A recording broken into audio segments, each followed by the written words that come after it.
બિનહરીફથી એનો કેટલો આનંદ છે। ત્યારે મેં બધાને એક જ જવાબ આપ્યો કે નગરપાલિકા બિનહરીફ થવી એ તો બરાબર સ્વાભાવિક કે ગામમાં એક સાથે મળીને એવો નિર્ણય લીધો તો બિનહરીફથી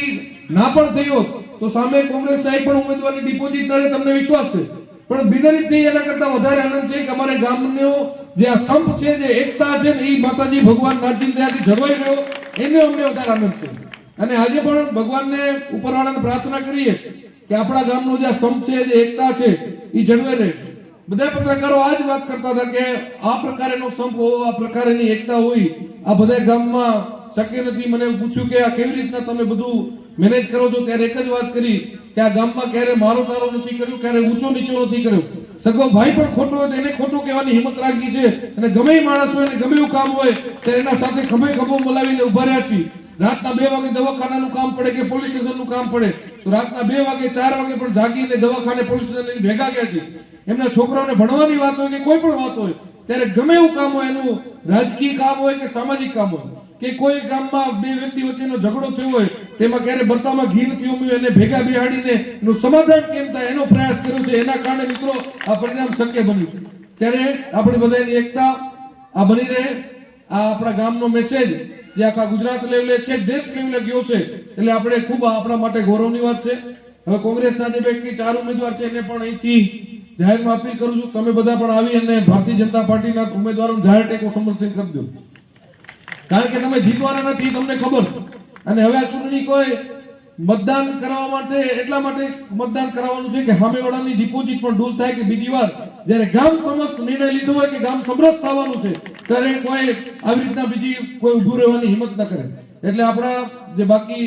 6 સીટો બાકીની છે, જેમાં સામે પક્ષે ખાલી 4 ઉમેદવાર છે, અને ઉમેદવારોને પણ આપણે બધાએ લગભગ 90% કામ તો ઓળખતું નથી, પણ ક્યાંક આપણને ખબર છે કે એમની કઈ રીતના ઉમેદવારો છે, તે બધાની ડિપોઝિટ ડૂલ થાય એવી આજના દિવસે આ ચૂંટણી સભાના માધ્યમથી આપ સૌને અપીલ કરું છું। અને ફરીથી બધી જ સમાજો અને મુસ્લિમ ધર્મના પણ આ સૌ આગેવાનો ઉપસ્થિત છે, એમનો પણ આભાર માનીએ કે એમને પણ જેટલા મને સમાચાર મળતા હતા કે આ કોંગ્રેસમાંથી લડે છે, હું ફોન કરું આગેવાનને કે ભાઈ આને ટિકિટ આપે છે એટલે જમાત સીધી જઈને ના પડે નથી લડવાનું, એટલે એમનો પણ પૂરેપૂરો સહકાર આપણને રહ્યો છે, બધી જ સમાજોનો પૂરો સહકાર રહ્યો છે। ત્યારે કહેવાય ને કે કોંગ્રેસને ઉમેદવાર પણ પૂરા 28 ન મળે, 28 માંથી માત્ર 17 જ ફોર્મ ભરાણા, એટલે 11 તો એમને ઉમેદવાર ન મળ્યા, અને 17 ઉપર એમાં 2-3 ઉમેદવારો બબે જગ્યાએ લડતા હોય, અને મોટા ભાગના ઉમેદવારો એક પણ જણાને એમ ફોન કરીને નથી કેવું પડ્યું તું ભાઈ ફોર્મ ખેંચી લો।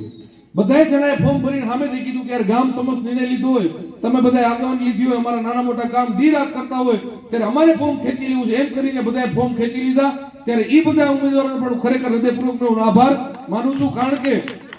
આ ચૂંટણીને ગામ સમરસ છે એવો મેસેજ દેવા માટે એમનું પણ યોગદાન છે, તેમને પણ અહીંથી આભાર માની અને અભિનંદન આપું છું। વિશેષ વાતો જે આપણા માન્ય સૌ આગેવાનો કરશે, પણ આવતું આ 5 વર્ષની જે આ ચૂંટાયેલી જે મોટા ભાગના યંગ ઉમેદવારો ને આજ પાર્ટીએ સ્થાન આપ્યું છે, ત્યારે સાથે મળીને જે ભચાઉનો વિકાસ જે આટલા વર્ષોમાં થયો છે એના કરતા અનેક ગણો વધારે થાય। અને માન્ય CR પાટીલજીને માન્ય મુખ્યમંત્રી શ્રીએ પણ ફોન કરીને જ્યારે વિરેન્દ્રસિંહને અભિનંદન પાઠવ્યા હોય અને એમ કીધું હોય કે ભચાઉના વિકાસમાં જ્યારે ગામ સમરસ થયું હોય, કારણ કે મોદી સાહેબની જે લાગણી હતી કે સમરસ થાય, કે એમને આખો એક વિષય મૂક્યો હતો કે આવું ગામ જ્યારે સમરસ થયું હોય ત્યારે ભચાઉના વિકાસ માટે જેટલી ગ્રાન્ટો જોતી હોય તમે ખાલી સરકારમાં રજૂઆત કરજો, અમે ક્યાં પાછું વળી નહીં થઈ। તો માન્ય મુખ્યમંત્રી શ્રી, માન્ય પાટીલ સાહેબજી અને આખી પાર્ટીના સૌ આપણી વચ્ચે ઉપસ્થિત છે સૌ આગેવાનોનો ખૂબ હૃદયપૂર્વકનો આભાર માનું છું। અને ફરીથી ભગવાનને માતાજી નાથજીને પ્રાર્થના કરીએ કે આપણા ગામનો સંપ અને એકતા આવીને આવી બની રહે, અને ફરીથી બધાને ખૂબ અભિનંદન। અસ્તુ, જય હિન્દ, જય ભારત।